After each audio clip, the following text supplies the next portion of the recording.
This here is our vetiver nursery, so to say. We could plant quite a few more, and we probably will. For example, here between that line and the next line there is space. We can add a few more, and this gets drip irrigated. And over here, this is the place for the Miyawaki forest. So as I mentioned in the last video, or the one before, the guys from Live Terra were here, and we are doing the paperwork so that it fits for Miyawaki. And we have a gentleman's agreement that they will deliver us 9,000 saplings to be planted here sometime in November. So this is going to happen as it appears, and you can have a look how this looks right now. So the sunflowers and everything else is without irrigation.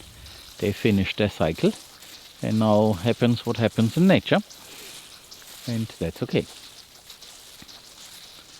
Being a Miyawaki forest, that also means that after a few years, probably in the 4th year, we can run a few pigs through here to take advantage of the acorns from these in total 6 oak trees. Before then we will have chicken in here and other birds, and probably we have to lighten it up a little bit. I mean, remove a few of the trees for biomass and all that. That is not what Live Terra usually does. Usually they plant a few trees here and there, so this traditional approach, but the guys were extremely delighted to hear about Miyawaki, and they are all for it. So definitely that is something that they want to do, and they very much liked everything else that we are doing here with the trees and the restoration of the soil. So I think there I have found a good partner for more things to do. But we will start here. So this vetiver here has been grazed, and now it is going to be grazed later again. So I came here to show you the Paulownia trees, what the cattle over there have done. They have a misunderstanding. I left the straw, their feed, for the moment down there, but every time they see the car they think the food is where the car is. They are mistaken, but they will probably follow once I go back down. So today's topic, so to say, is natural pruning. If you look around and you see all the oak trees, basically their leaves begin at a certain height. For example, in the case of this tree here, you can really see this. So it's basically flat, and then the canopy starts. And that is what the animals have done, because they have been nibbling on everything that wanted to grow on the trunk, branches and leaves, and they have removed them. So let's go over there and have a look what the animals did to the Paulownia trees. You will be surprised. Remember when I made a video with the title "The cows are destroying our Paulownia trees"? So they have destroyed a little bit more. They have pruned the trees. And that is nothing negative. But of course at first glance it looks horrible, because all these broken branches and leafless here, but then up there where they cannot reach, the canopy is intact. So everything that was green and edible to them, they have stripped and removed. And by browsing and scratching and doing things, what a bovine or a large herbivore does, they have reshaped the tree. And up there, the tree continues to do photosynthesis. So they have also nibbled a little bit on the trunks, on the branches, that are still green and not so woody as much as they could. But then, as you can see here, the tree immediately resprouts. So this isn't really a big problem. And I'm going to show you more examples how these trees immediately come back. Now this is a very welcomed experiment. I need to stress these trees are not for wood. This is here to learn, to figure it out, and for biomass. So it was a good opportunity, not planned, but sometimes life tells you the way. You can see how the tree comes back. And there are many more examples of this. See? And also there at the very top.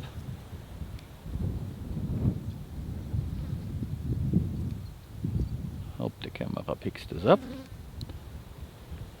So these are now some very well pruned Paulownia trees.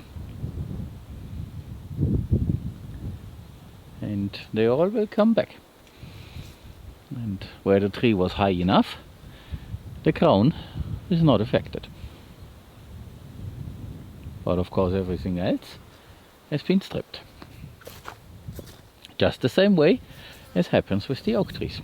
The only difference is the oak trees need a couple of 100 years, while these, within a few months, are back to normal basically. So next year all these trees will have a lot of leaves and grow a stronger trunk. So there are no issues. And they hear me talking and follow me, because they have this idea. And see what the cow is doing there? Yeah, this is exactly that thing. That's the browsing on the trees. As high as she can reach, she gets to the leaves. This provides some additional feed. Or in times of right now, like right now, it's the only feed, the only green. And this is how the Dehesa came to be.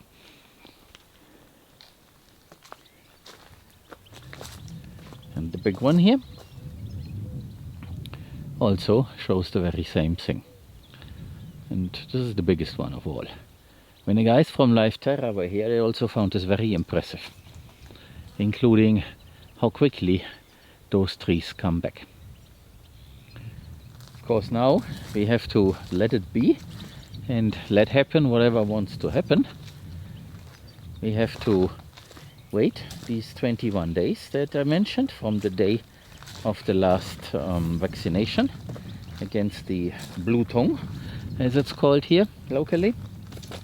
And after 21 days they get another shot, and then we can actually ship them. So that is then when the adults will leave, and we keep the calves to basically let them grow and fatten them a little bit on straw and feed. And when they are a lot bigger and therefore have a lot more weight, we will then also sell them. So they are now at an age that we can actually do this. And once that last group, the calves that we will feed until the weight is right, these are then the last bovines. And then we will have no more.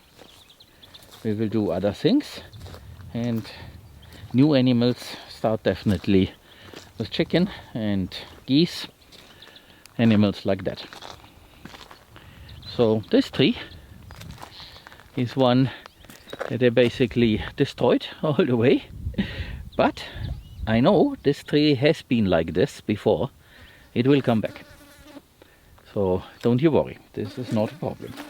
These are Paulownia trees, and this is chop and top, but in this case by animals. So they are definitely doing a very good job at this, and this is also a good model for something in the future, in case that we have bovines again at some point, or another type of herbivore. Donkeys and horses do the same thing, but cows are a little bit more aggressive. But then the wildlife does the very same thing, so there's no distinction. So I think this is important to know and to see. This is not destruction, this is not a loss, this is part of how it goes.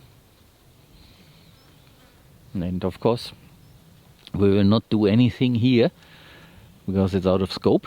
Still, you should see it, because we will work down there next to the compound, then next to the strip, then next to the strip, then next to the strip, and so on, and eventually we will come up here.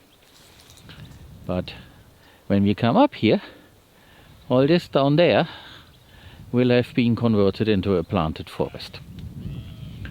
So we press the pause button and then reset, and now we are doing this in an orderly way,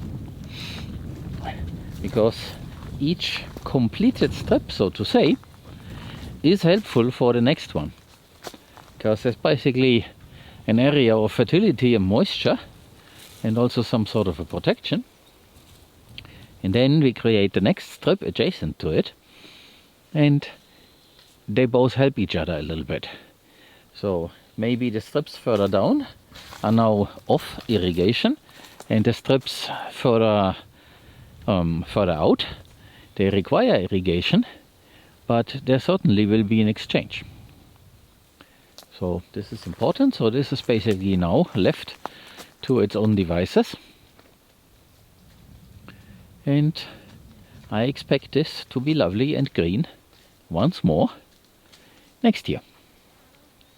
Of course, until in November they definitely shed their leaves. Most of the trees will definitely have their leaves grown again, because it's about 3 weeks tops. The bovines will not come here anymore. So there's still plenty of summer and high temperatures left, so that these trees can make new leaves. And apparently they found a water source, so that is also positive, because they're not getting any irrigation. This drip line there we can actually retrieve from here, it's not needed. And speaking about water, so this is also fallen dry in the surface, but you can see it was a little bit muddy, because you can see the hoof prints there. And a couple of days ago, when the guys from Life Terra were here, that pond down there had water, but I'm not eager to go there right now. There's probably still something left. Eventually it will disappear, because there has been no rain, and the summer is like the Andalusian summer is, hot and dry, and there's nothing we can do. But these swales definitely are working. And oh, by the way, here is a little baby oak tree, so that is very nice. That also happens if nobody stomps on it. This will grow extremely slow, but it will. And this has to be from an acorn. Oh, there are 2 more actually. No, even more. More.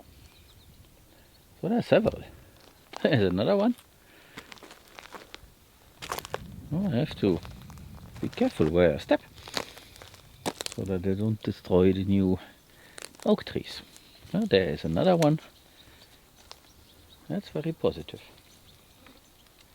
When they are young, they seem to grow very fast, and then the growth slows down, and in 10 years you still have a shrub, but in 100 years it will be an oak tree, a thin one, but an oak tree.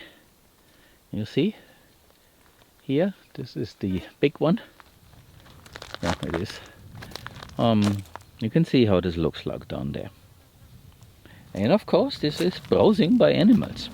Nobody comes here to cure this. Nature does not do this. Nature has large herbivores and they do these things, and it is perfectly normal. So that's not a problem. This does not kill the tree. If it were, we had no trees. In an orchard, of course, this is a different thing. But this is close to nature, the same way as nature does it, by having all the animals in here that used to roam the place. Maybe not cows, but other large herbivores.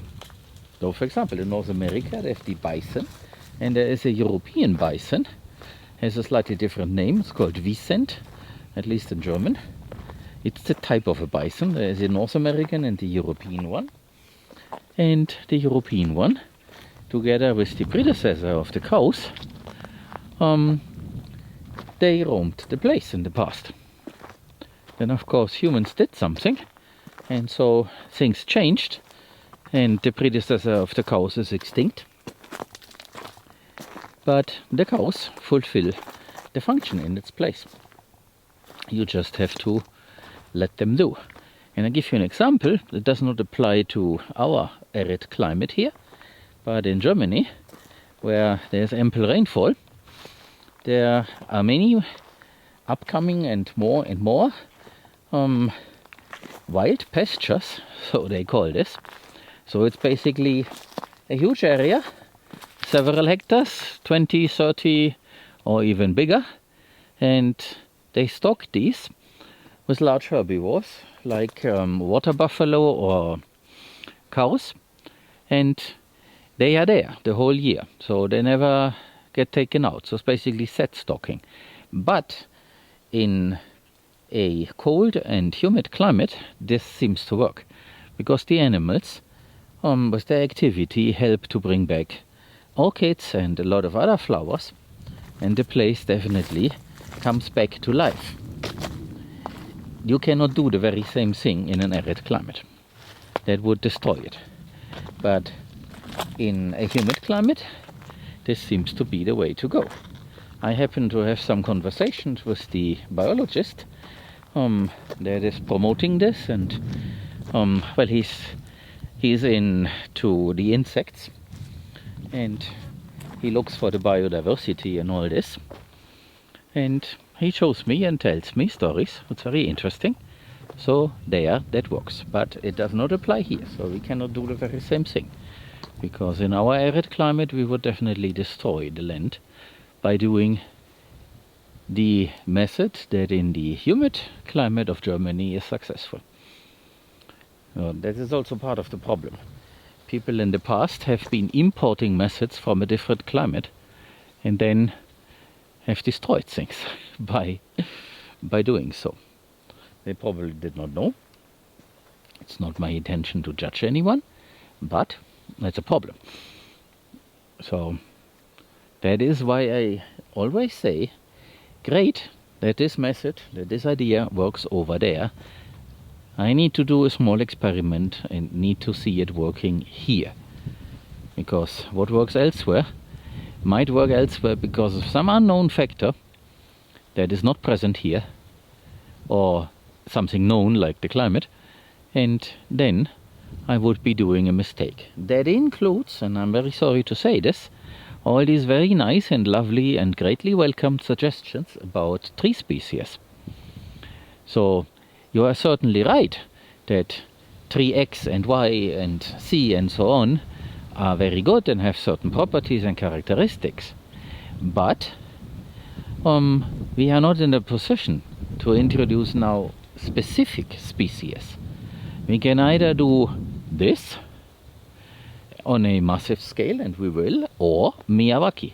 And Miyawaki means 40, 50 different species, and we will see which one in the high density planting will then survive. So Miyawaki means 1,500 saplings per 1,000 square meters. Hence, in A7, 9,000 saplings. And we don't care which ones will survive. That's the point of Miyawaki. So this Japanese biologist said, you plant them extremely dense, and then they will basically fight for light and nutrients and water, and the strongest one will rise to the top. And therefore Miyawaki forest also grows very, very quickly. So in 3 years you have a closed canopy, and with irrigation certainly much quicker. And the guys from Life Terra also confirmed that this is definitely the right way, especially given the climate. So they are from here. They should know something about it. So therefore, thank you for all these suggestions. Keep them coming, but don't expect to see these trees planted in isolation like an orchard or something like that. That is something we will not do, because it does not fit here in this situation. So going forward, you will see a lot of Paulownia trees in combination with native ones, and it's going to be very dense.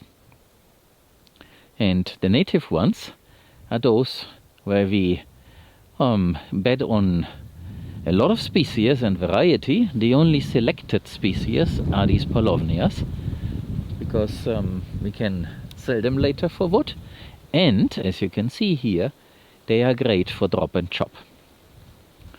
So that is why we have them.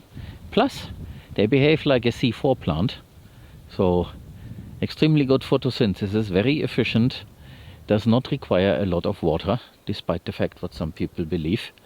Someone recently told me they were like eucalyptus, sucking the water out of the ground. No, it's just the contrary. I don't know where this person got this from, but it doesn't matter. So keep these ideas coming, but like I explained, we do Miyawaki in combination with those.